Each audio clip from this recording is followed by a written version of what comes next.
Trouver les asymptotes horizontales de la fonction g de x est égal à moins 3x plus 5 sur 2x2 moins 3x plus 1.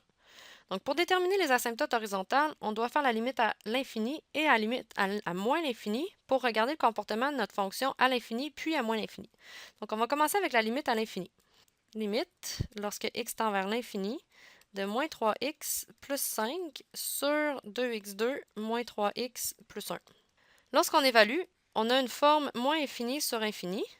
On doit donc sortir la plus grande puissance au numérateur et au dénominateur afin de simplifier nos x. Donc, limite, lorsque x tend vers l'infini, je mets un x en évidence, il reste moins 3 plus 5 sur x. Je mets un x2 en évidence au dénominateur, il reste 2 moins 3 sur x plus 1 sur x2. Je peux simplifier le x au numérateur avec un x au dénominateur. Il me reste donc la limite, lorsque x tend vers l'infini, de moins 3 plus 5 sur x sur x fois 2 moins 3 sur x plus 1 sur x2. Lorsque j'évalue lorsque x tend vers l'infini, on obtient moins 3 plus 0 sur l'infini fois 2 moins 0 plus 0, ce qui fait donc moins 3 sur l'infini, qui fait 0. Donc, à l'infini, on a une asymptote horizontale en y égale 0.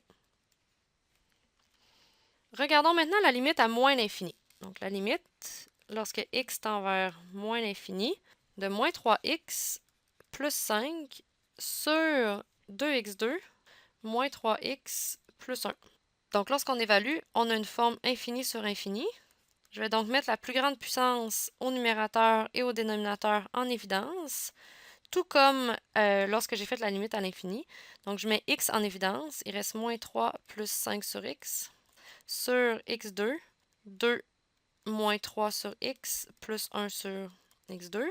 Je simplifie mes x, il me reste la limite, lorsque x tend vers moins l'infini, de moins 3 plus 5 sur x, sur x, 2 moins 3 sur x, plus 1 sur x2. Si j'évalue à moins l'infini, j'obtiens donc moins 3 plus 0 sur moins l'infini fois 2 moins 0 plus 0. J'ai donc moins 3 sur moins l'infini qui me fait 0. Donc, on a également une asymptote horizontale en y égale 0.